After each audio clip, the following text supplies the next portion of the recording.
வணக்கம். தினதரணி செய்திகள். நெல்லை மாவட்டம் பாளையங்கோட்டை ஸ்ரீ ஜெயந்திரா சுவாமிகள் வெள்ளி விழா மெட்ரிகுலேஷன் மேல்நிலைப்பள்ளி மற்றும் சீட் அறக்கட்டளை சித்த மருத்துவமனை இணைந்து நடத்தும் நீரிழிவு மற்றும் விழிப்புணர்வு மற்றும் மருத்துவ முகாம் நடைபெற்றது. குறித்து சித்த மருத்துவர் சிவராமன் நம்மிடம் கூறியதாவது, வந்து சீட் 87 ட்ரஸ்டில் இருந்து நீரிழிவு விழிப்புணர்வு நெல்லையில் ஜெயந்திரா பள்ளியில் வந்து நடைபெற்று கொண்டிருக்கிறது. இன்றைக்கி இந்தியாவில் மிகப்பெரிய அச்சுறுத்தலாகவும் ஒரு பெரிய சவாலாகவும் இருக்கக்கூடிய வியாதி வந்து நீரிழிவு. இந்த நீரிழிவை வெறுமன மருத்துவத்தை மட்டும் வைத்து நம்ம முழுமையாக கட்டுக்குள்ளே வர முடியாது. மருந்துகள் வேண்டும், கூட உடல் பயிற்சி வேணும், நல்ல உணவு பழக்க வழக்கம் வேணும், நல்ல ஒரு மகிழ்வான மனம் வேணும். இது எல்லாத்தையும் வலியுறுத்தணும். அப்படிங்கிறதுக்காக சர்க்கரை அளவு என்ன இருக்குன்னு தெரிஞ்சுக்கிட்டு என்ன மாதிரியான உணவுகள் எடுத்துக்கொள்ளலாம், எப்படி கைப்பக்குவமாக சின்ன சின்ன வீட்டிலேயே ஒரு கஷாயங்கள் மாதிரி போட்டு அதை கட்டுப்பாட்டில் வைக்கலாம், கூட வந்து என்ன மாதிரி உளவியல் ரீதியான மகிழ்ச்சி இருக்கணும். மகிழ்ச்சினாலே நமக்கு ஞாபகம் வர்றது சார் ஞானசம்பந்தம் சார் தான். ஸோ அவங்கள வச்சும் அதை பேசி ஒரு இங்கே நெல்லை வாழ் மக்களுக்கு வந்து இது குறித்த ஒரு விசாலமான புரிதலை கொடுப்பதற்காக இந்த நிகழ்ச்சி, இந்த சீட் அமைப்பு ஏற்பாடு செய்திருக்கு.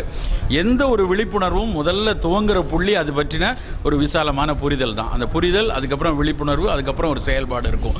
அந்த ஒரு நோக்கோடு இன்றைக்கு இந்த விழிப்புணர்வு முகாம் இனிதே நடைபெற்று கொண்டிருக்கிறது.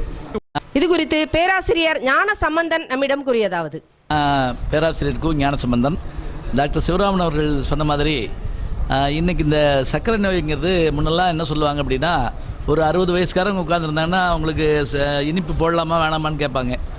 இப்போ 20 வயசுக்காரங்க உட்காந்துருக்கப்பவே சுகர் போடலாமா வேணாமான்னு கேட்குறாங்க.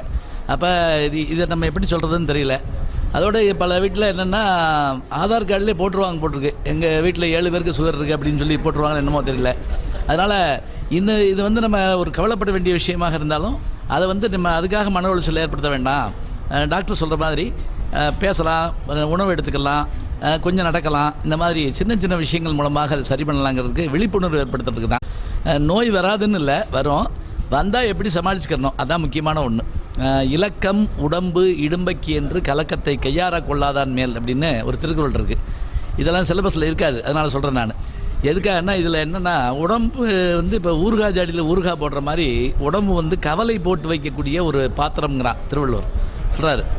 அது மாதிரி இதில் கவலைகள் வர்ற போது தான் இந்த மாதிரி நோய்கள் வரும் அப்படிங்கிறாங்க. அதனால் அந்த அதிர்ச்சிகள்லாம் நீங்கி நோய் வந்தாலும் சமாளிக்கிறது, வராமல் பாதுகாக்கிறது, இதுக்காக தான் விழிப்புணர்வு வச்சுருக்குறாங்க. இப்போ நான் வந்தோடனே நானே இதில் கலந்துக்கிட்டு முதல்ல என்னன்னு செக் பண்ணிக்கிட்டேன். ரொம்ப மகிழ்ச்சியாக இருந்தது. இதில் எல்லோரும் பயனடையணும். அதுக்கு இன்னொன்று பயம் இல்லாமல் இருக்கணும்.